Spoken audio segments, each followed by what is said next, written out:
Did it work?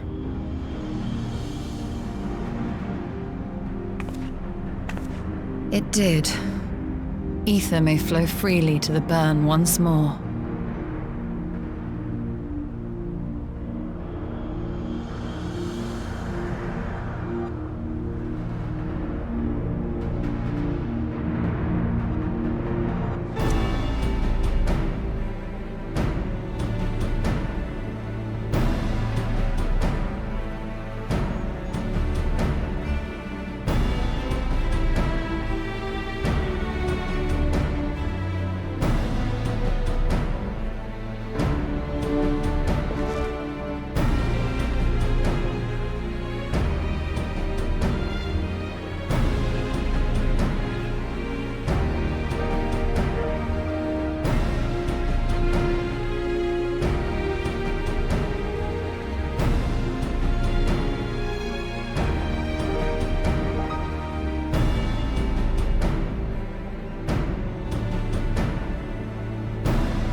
Mistress Lys, Commander Aldin, it gives me great pleasure to formally welcome the city-state of Alamigo to the Eorzean Alliance.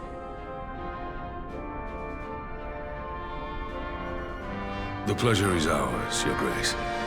I know I speak for all Alamegans when I say that we are glad of this chance to stand with our comrades of the Alliance. And we, for our part, are glad indeed to be able to welcome friends both old and new.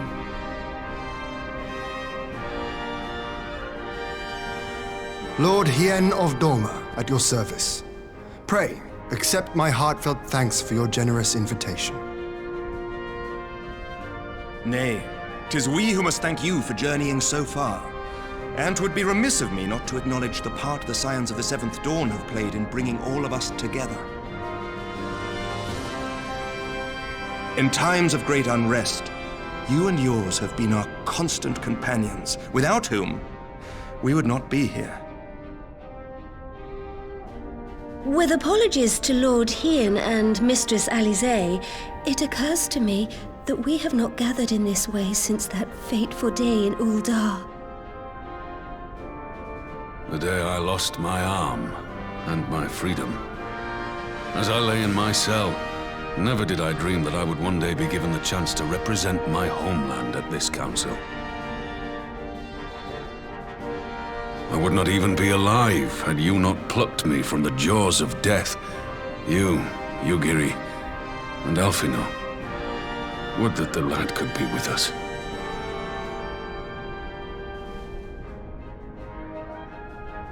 I too owe my presence here to Alphino, in so many ways. Until such time as he returns, I mean to carry on his good work as best I can.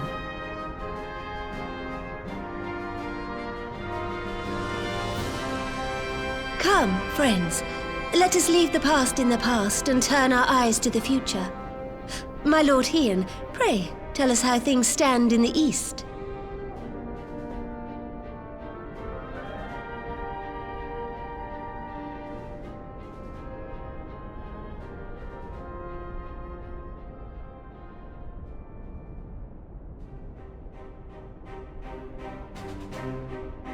Having heard the rumors of dissent in Garlemald, I dared to dream of a peaceable solution.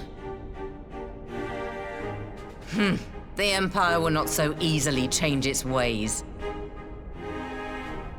If the Garleans have a mind to take back Doma and Alamigo, we'll be hard-pressed to stop them, even with the might of 6 nations. But while we lack the strength to fight the tide, a course may yet present itself, if we read the winds aright. The winds suggest but one course to me. One which leads from the sea unto the river and thence to the source of all our woes. The Ascians. Indeed. All here have felt their blighted touch. It was the bringers of chaos who nurtured the Archbishop's tyrannical ambitions.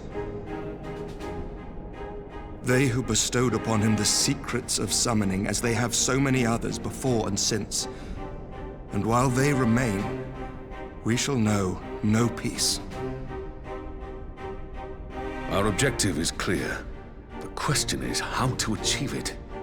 That our enemy parades about in Xenos' skin poses problems in itself, but ere we get to them, how are we to infiltrate the Empire and get close enough to strike?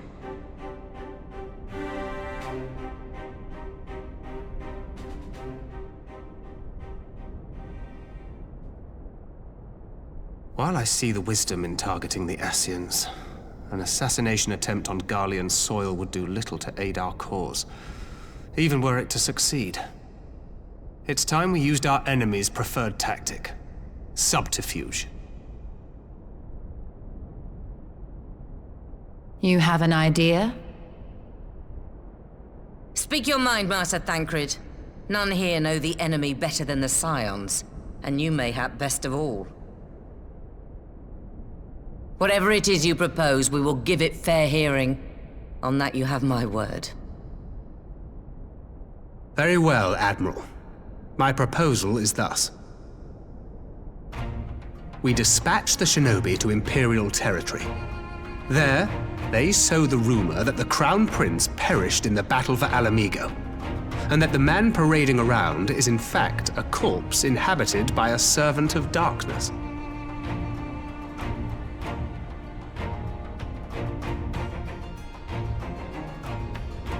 Well, it does have the ring of truth about it. And were the Garleans to learn that their future ruler is a puppet, the Empire would be shaken to the core. But at the risk of sounding stupid, would they actually believe such an unlikely story? I didn't. Ordinarily not. But prior to his miraculous recovery, rumors of Xenos' death had already begun to circulate around the Empire. Ultimately, however, what the masses believe is not our chief concern. Our true objective is to create an opening for rival factions within Garlemald to exploit. Just as a war of succession erupted in the wake of Emperor Solus's death. A war which raged until but recently, plunging the Imperial House into disarray as nephew and uncle grappled for the throne. It is no coincidence that one of Varus's first acts as Emperor was to name Xenos heir apparent, family feuds being so tiresome when armies are involved. Not all welcomed his choice of successor, however.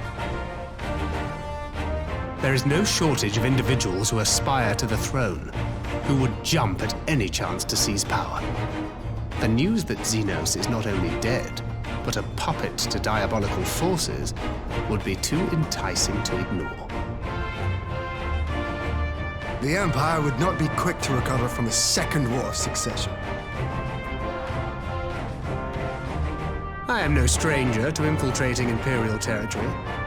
With a team of operatives gathered from among the Alliance's finest, the plan should have a reasonable chance of success. Doma already has shinobi in place throughout the provinces. We stand ready to act, and act we must. What say you all?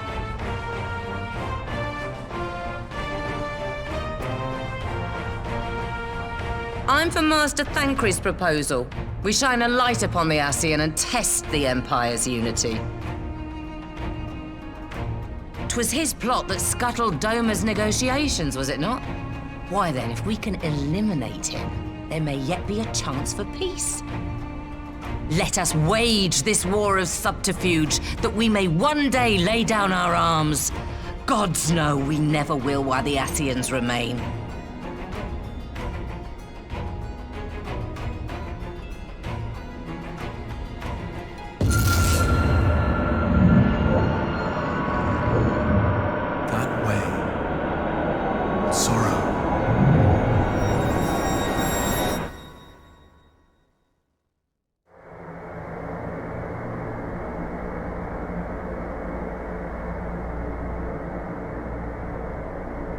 History must be changed.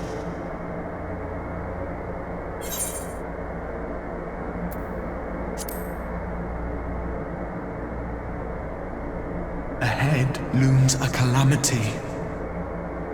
Ahead looms light, expunging all form and life. Twin dooms only you can forestall. Only you. What's the matter?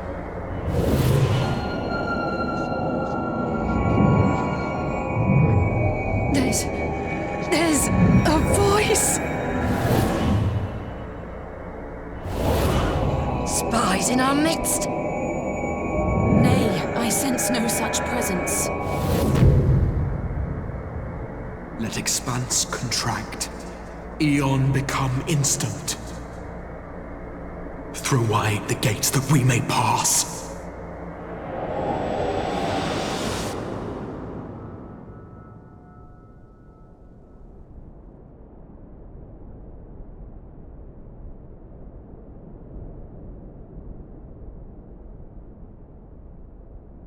Is it over? Master Thancred!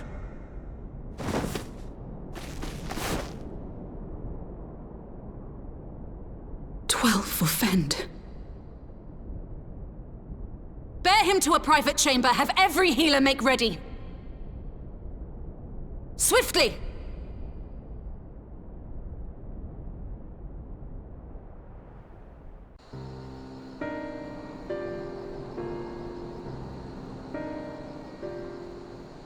Master Thancred remains in slumber.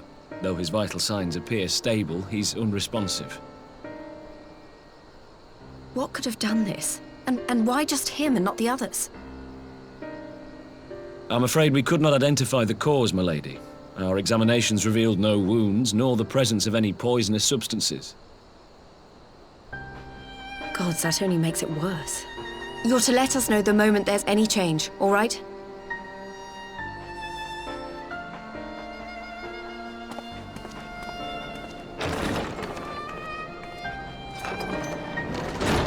Thank you for coming. Knowing Thancred, he would apologize for being otherwise engaged at so crucial a juncture. In gifting us a course of action, Thancred sowed the seed of all that is to follow. We have but to nurture it as best we can. To him, I would say, rest easy, that he may wake to enjoy the fruits of our labors. Now, the matter of the mysterious voice must not be forgotten. Will you tell me exactly what happened? Alize and I heard a voice in the moments before Thancred collapsed. It was accompanied by a severe headache, as if something were clutching at our minds. Did you experience the same thing?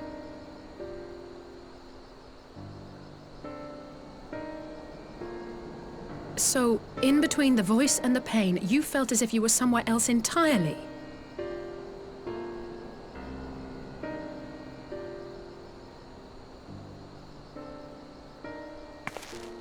Your testimony confirms my suspicion. That which you experienced was, I believe, your soul being plucked from your flesh. Called. Called?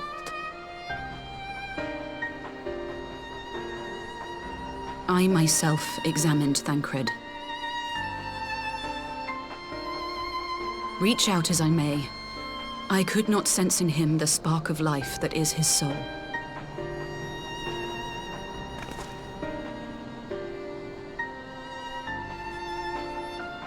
That Thancred alone was stricken so is likely due to his heightened sensitivity to the effects of ether, a consequence of his prior possession by the Ascian, the Hebrea. The owner of the voice, whoever it may be, reached out to you, called your souls, and in so doing, caused you and yours such pain. But if that's true, where exactly are we being called to? I know not. Yet one thing is plain. Whoever waits for you on the other side is possessed of a power unlike any I have ever known.